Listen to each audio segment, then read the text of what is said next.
ಕಾಶ್ಮೀರದ ವಿಚಾರದಲ್ಲಿ ಅಮೆರಿಕಕ್ಕೆ ಭಾರತ ಸ್ಪಷ್ಟ ನಿಲುವು.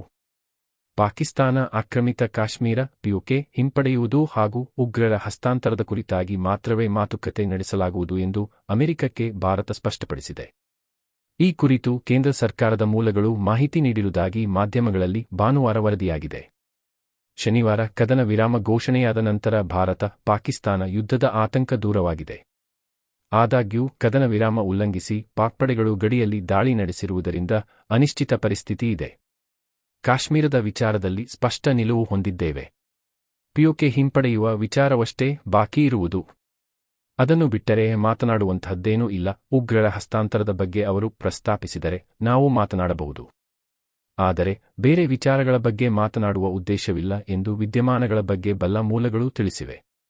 ಹಾಗೆ ನಾವು ಯಾರ ಮಧ್ಯಸ್ಥಿಕೆಯನ್ನೂ ಬಯಸುವುದಿಲ್ಲ, ಅದರ ಅಗತ್ಯವೂ ಇಲ್ಲ ಎಂದು ಅಮೆರಿಕಕ್ಕೆ ಸ್ಪಷ್ಟವಾಗಿ ಹೇಳಿದೆ ಎನ್ನಲಾಗಿದೆ. ಅಮೆರಿಕ ಅಧ್ಯಕ್ಷ ಡೊನಾಲ್ಡ್ ಟ್ರಂಪ್ ಅವರು ಬಹು ಸಮಯದಿಂದಲೂ ಇರುವ ಕಾಶ್ಮೀರ ಸಮಸ್ಯೆ ಬಗೆಹರಿಸಲು ಮಧ್ಯಸ್ಥಿಕೆ ವಹಿಸಲು ಸಿದ್ಧ ಎಂದು ಹೇಳಿದ್ದರು. ಅದನ್ನು ಪಾಕ್ ಪ್ರಧಾನಿ ಶೆಹಬಾಜ್ ಷರೀಫ್ ಸ್ವಾಗತಿಸಿದ್ದರು. ಇದೀಗ ಈ ವಿಚಾರದಲ್ಲಿ ಭಾರತ ತನ್ನ ನಿಲುವು ಸ್ಪಷ್ಟಪಡಿಸಿದೆ. ಸಂಘರ್ಷದಲ್ಲಿ ಭಾರತೀಯ ಸೇನೆಯ 5 ಯೋಧರು ಹುತಾತ್ಮ. ಡಿಜಿಎಂಒ ಹೇಳಿಕೆ. ಸಂಘರ್ಷದಲ್ಲಿ ಪಾಕಿಸ್ತಾನದ 35 ರಿಂದ 40 ಸಿಬ್ಬಂದಿ ಹತರಾಗಿದ್ದಾರೆ. ಇದೇ ವೇಳೆ ಭಾರತೀಯ ಸೇನೆಯ 5 ಯೋಧರು ಹುತಾತ್ಮರಾಗಿದ್ದಾರೆ ಎಂದು ಸೇನಾ ಕಾರ್ಯಾಚರಣೆಗಳ ಮಹಾನಿರ್ದೇಶಕ ಡಿಜಿಎಂಒ ಲೆಫ್ಟಿನೆಂಟ್ ಜನರಲ್ ರಾಜೀವ್ ಗಾಯ್ ಭಾನುವಾರ ನವದೆಹಲಿಯಲ್ಲಿ ತಿಳಿಸಿದ್ದಾರೆ. ಕದನ ವಿರಾಮಕ್ಕೆ ಸಂಬಂಧಿಸಿದಂತೆ ಮಾಧ್ಯಮಗೋಷ್ಠಿಯಲ್ಲಿ ಮಾತನಾಡಿದ ಅವರು, ಹಲವು ಏಜೆನ್ಸಿಗಳಿಂದ ಲಭ್ಯವಾಗಿರುವ ಮಾಹಿತಿ ಪ್ರಕಾರ ಪಾಕಿಸ್ತಾನ ಸೇನೆಯ 35 ರಿಂದ 40 ಯೋಧರು ಗಡಿ ನಿಯಂತ್ರಣ ರೇಖೆಯ ಬಳಿ ಹತ್ಯೆಯಾಗಿದ್ದಾರೆ. ಇನ್ನಷ್ಟು ಸಾವು ನೋವಿನ ಮಾಹಿತಿ ಕಲೆಹಾಕಲಾಗುತ್ತಿದೆ ಎಂದು ಹೇಳಿದ್ದಾರೆ.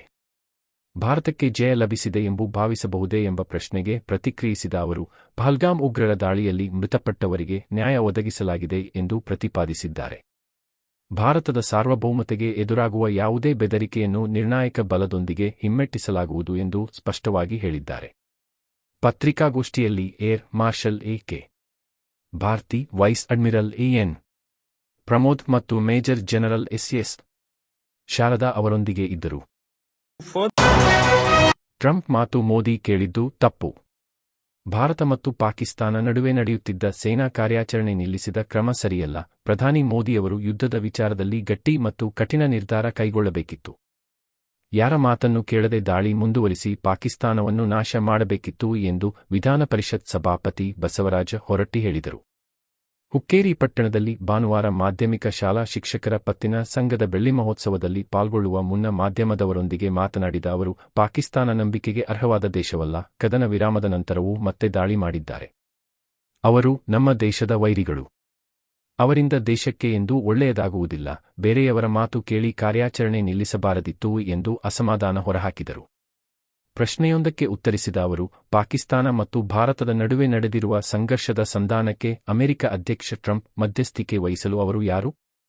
ಅವರ ದೇಶದ ವಿಚಾರದಲ್ಲಿ ಮೋದಿಯವರು ಏನನ್ನಾದರೂ ಹೇಳಿದರೆ ಕೇಳ್ತಾರೇನು? ಟ್ರಂಪ್ ಮಾತು ಕೇಳಿದ್ದು ತಪ್ಪು ಎಂದರು. ಕಾಶ್ಮೀರದಿಂದ ಸುರಕ್ಷಿತವಾಗಿ ನವದೆಹಲಿಗೆ ಆಗಮಿಸಿದ ಕರ್ನಾಟಕದ 13 ವಿದ್ಯಾರ್ಥಿಗಳು.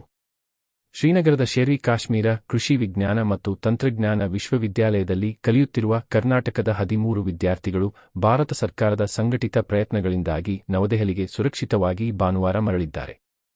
ಪಾಕಿಸ್ತಾನದ ದಾಳಿ ನಡುವೆ ಉದ್ರಿಕ್ತ ಪರಿಸ್ಥಿತಿಯಲ್ಲಿ ಸಿಲುಕಿಕೊಂಡಿದ್ದ ವಿದ್ಯಾರ್ಥಿಗಳನ್ನು ಕೇಂದ್ರ ಸಚಿವ ಎಚ್.ಡಿ. ಕುಮಾರಸ್ವಾಮಿ ಅವರ ನಿರ್ದೇಶನದ ಮೇರೆಗೆ ಕಾರ್ಯಪ್ರವೃತ್ತರಾದ ಅಧಿಕಾರಿಗಳು ಜಮ್ಮುವಿನಿಂದ ರಾಜ್ಯದ ವಿದ್ಯಾರ್ಥಿಗಳನ್ನು ಸುರಕ್ಷಿತವಾಗಿ ಕರೆತರುವಲ್ಲಿ ಯಶಸ್ವಿಯಾಗಿದ್ದಾರೆ. ಪಾಕಿಸ್ತಾನವು ಅಧರ್ಮ ಮಾರ್ಗದಲ್ಲಿ ಭಾರತದ ಮೇಲೆ ದಾಳಿ ನಡೆಸುತ್ತಿದ್ದು, ಅದಕ್ಕೆ ಪ್ರತ್ಯುತ್ತರ ನೀಡಲಾಗುತ್ತಿದೆ. ಅಲ್ಲದೆ ಕಣಿವೆ ರಾಜ್ಯದಲ್ಲಿನ ಎಲ್ಲರ ಜೀವ ರಕ್ಷಣೆ ಮಾಡುವ ನಿಟ್ಟಿನಲ್ಲಿ ಪ್ರಧಾನಿ ನರೇಂದ್ರ ಮೋದಿ ಅವರ ಸೂಚನೆಯಂತೆ ವಿದ್ಯಾರ್ಥಿಗಳ ತೆರವಿಗೆ ಸರ್ವ ಕ್ರಮಗಳನ್ನು ಕೈಗೊಳ್ಳಲಾಗಿದೆ. ಈ ಕಾರ್ಯಾಚರಣೆಗೆ ನೆರವಾದ ಎಲ್ಲವರಿಗೂ ಧನ್ಯವಾದ ಸಲ್ಲಿಸುತ್ತೇನೆ ಎಂದು ಎಚ್.ಡಿ. ಕುಮಾರಸ್ವಾಮಿ ಅವರು ತಿಳಿಸಿದ್ದಾರೆ.